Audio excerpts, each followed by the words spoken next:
Eh bien bonjour à tous, on se retrouve pour une nouvelle vidéo, même si ça a tardé, je n'ai pas arrêté la chaîne, j'ai juste fait une petite pause. J'ai voulu en faire une entre-temps il y a un mois, sauf que j'ai changé d'avis. Bon bref, on se retrouve sur une nouvelle vidéo. Ça ne sera pas une théorie, mais un nouveau type de vidéo sur la chaîne qui sera une sorte d'analyse, analyse avis sur un passage, un personnage dans le manga. Et en premier thème, j'ai choisi Zoro. Et on va voir si Zoro ne se balade pas un peu comme il veut dans ce nouveau monde, pour le moment. Donc oui, je viens bien de dire que Zoro, pour moi, se baladait totalement dans le nouveau monde, c'est-à-dire quand je dis balader, c'est le gars est vraiment au-dessus de ses adversaires. Le gars, on dirait qu'il se fait chier limite. Donc avant d'en venir justement à cette conclusion, on va vite fait détailler l'histoire de Zoro. Donc déjà, Zoro, ça a été le premier membre de l'équipage, et de base, il me semble que c'est Kobe qui dit que Zoro, on sait même pas s'il est humain, c'est sûrement un monstre, un truc comme ça. Donc déjà, Oda nous présente Zoro comme un gars badass. Après, on savait pas si c'était un troll, parce que ça aurait pu être quelqu'un de totalement merdique, comme Oda a l'habitude de faire les petits trolls, des fois sympathiques. Mais là, c'était vraiment Zoro, quelqu'un de fort. Donc de base, Zoro était craint dans Est Blue, dans une partie d'Est Blue. Donc déjà, ça fait un point fort pour montrer la force de Zoro. Ensuite, rapidement dans l'équipage de Luffy s'imposait comme l'un des trois principaux membres au niveau combat avec Luffy et Sanji. La fameuse triplette qui carry la game de One Piece. Non, ils sont vraiment bons les trois. Mais Zoro, je pense, voilà, je vais le dire les gars, je pense que Zoro est au-dessus de Sanji depuis le début. Bon après, Zoro est vraiment orienté full combat, il passe sa vie à s'entraîner. Sinon, maintenant on va voir les aptitudes de combat, tout simplement. Donc Zoro est un sabreur qui utilise 3 sabres, un style plutôt particulier mais qui marche plutôt bien. Il arrive à bien maîtriser son style qui est quasiment propre à lui. Ensuite, on sait qu'il fait partie des 11 supernovas. Sur 11, c'est quand même pas mal de faire partie de ces jeunes pirates. Et en plus, lui, c'est avec Killer, qui fait partie de l'équipage de Kid. C'est les deux seuls à faire partie des 11 supernovas, mais en étant non capitaine, c'est-à-dire vice-capitaine pour les deux. Du coup, c'est quand même impressionnant de voir que Zoro, en étant vice-capitaine, fait partie des 11 nouveaux, on va dire, meilleurs pirates du monde, du nouveau monde, même si à la base ils sont juste sur Grand Line. Du coup, ensuite, niveau capacité de base, on sait que Zoro a une énorme endurance, surtout son endurance qui est impressionnante. Après, il a une énorme force, énorme vitesse aussi, alors qu'il a aucun fruit du démon. Bon, après, maintenant, on sait qu'il a le haki, je pense que c'est plus une découverte pour tout le monde. Il a le haki de la perception et de l'armement qu'il peut facilement mettre sur ses sabres. Après, on l'a pas vu utiliser le haki royal, ça m'étonnerait qu'il ait. Après, c'est une possibilité qu'il ait, faut pas l'oublier. Du coup, ensuite, niveau mentalité, Zoro, tu vois, il a tout le temps voulu être le meilleur sabreur. Donc, toujours, il a cet aspect combat. Il s'entraîne, il se bat pour être le meilleur. Ensuite, on sait qu'il est très courageux, toujours, voilà. Encore une histoire de combat, prêt à perdre sa vie, comme on voit contre Mihawk, où le gars a perdu, et justement, on en vient à ce point, à sa très grande fierté aussi. On voit qu'il a perdu, du coup, il est prêt à se faire trancher en deux par Mihawk. Et aussi, on sait qu'il est prêt à tout pour son équipage. Donc ça fait déjà une bonne mentalité avec des bonnes capacités. Ça en fait vraiment un combattant de base, sur le papier du moins, vraiment intéressant. Du coup, maintenant, on va voir son historique niveau à peu près combat. Donc avant l'ellipse des 2 ans, avant l'entraînement, le sévère entraînement qu'ils ont tous pris, tous fait, Zoro était déjà très très bon, comme on l'a déjà dit, il faisait partie du trio, il en a niqué plein. Après, il a reçu des défaites quand même assez mémorables comme je l'ai dit tout à l'heure, contre Mihawk. Après, il a souvent été en difficulté aussi. Il en a gagné, mais souvent c'était des combats un peu comme Luffy fait avec les boss finaux des arcs, des îles.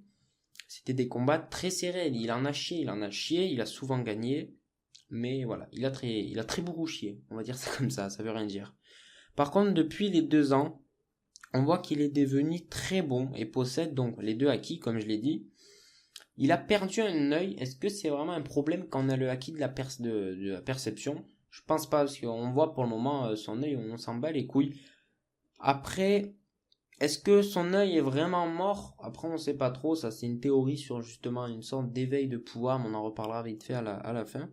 Donc voilà, après les 2 ans, il y a aussi une amélioration physique de ses capacités, comme tout le monde, l'entraînement, le dur entraînement et les 2 acquis. Du coup, là, qu'est-ce qu'on peut voir dans le nouveau monde concrètement maintenant? Donc là, pour le moment, Zoro, il n'a pas été une seule fois en grande difficulté. Regardez par exemple à l'époque contre Kuma, enfin que je l'ai pas dit sur Thriller Bark, le gars était ensemble, il a reçu la douleur qu'a pris Luffy. On voit que là, des fois, il a été obligé de se sacrifier en tel point. Enfin d'un côté, ça montre d'un côté qu'il était déjà fort, qu'il était capable d'endurer beaucoup, mais il a pris vachement cher. Maintenant, dans les 2 ans, vraiment, moi, je l'ai pas vu une fois en difficulté. Les gens vont dire Pika, mais Pika, c'était un combat ridicule. Enfin, c'était juste l'autre qui fuyait dans sa grande armure et Zoro qui courait dans tous les sens pour le trancher, quoi. Il a pas été une fois en difficulté, Zoro. L'autre, il passait son temps à fuir dans son armure. C'est juste ça le combat. Et Zoro, à la fin, l'a tranché avec une technique impressionnante qui, moi, m'a plutôt fait kiffer. Ensuite, on a un bon exemple aussi qui montre que Zoro est vraiment supérieur par rapport à avant. C'est contre Odie Jones. Tout simplement, sous l'eau, de base, prends un homme poisson, il a une puissance 10 fois supérieure à celle d'un humain. Ensuite, mets-le sous l'eau, l'homme poisson est censé être largement meilleur. Et là, Zoro qui arrive à trancher Odie comme ça, lui faire une belle entaille qui va l'handicaper enfin, le gars à la fin il se shoot tellement qu'il souffre pour plus avoir cette douleur. Il prend de la drogue. Et donc rien que cette blessure nous montre que Zoro a surpassé un homme poisson dans son élément. C'est tout simplement quelque chose de dingue.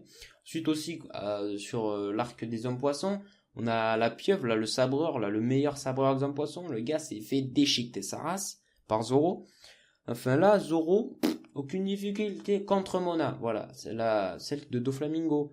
L'autre, elle a un fruit du démon de Logia, donc elle est pas censée craindre un coup d'épée. Zoro, il arrive, il la tranche en deux, il la paralyse. Enfin, on connaît pas trop encore cette technique, mais le gars a réussi à la paralyser. Sans utiliser de haki, il a coupé en deux un utilisateur de Logia, ça montre vraiment qu'il est fort. Donc ensuite, le seul vraiment qu'on l'a vu un peu plus en galère, ça a été contre Fujitora. Parce que bon, Fujitora, un amiral qui l'a un peu pris au dépourvu, d'un coup Zoro s'est trouvé enfoncé sous le sol.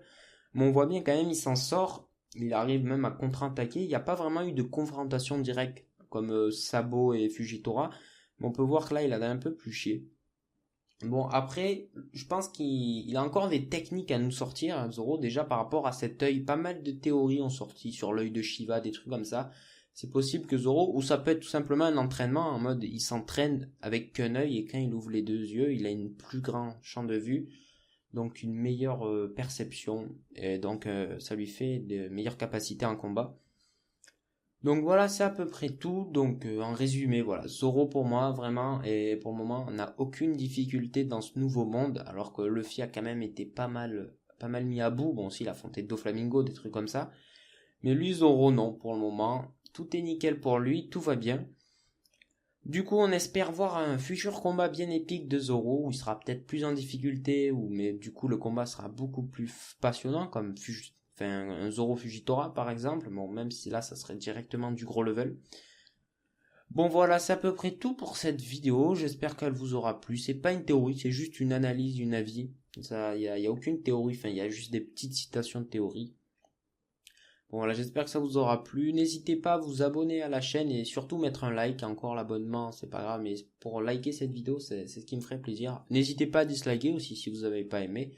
Ça m'aidera à améliorer mes vidéos. Et niveau des commentaires, pareil, commentaires argumentatifs de préférence, même si je sais que les rageux mettront des beaux mots, des excellents mots, très rapides, efficaces. Bon allez, sur ce, je vous dis ciao.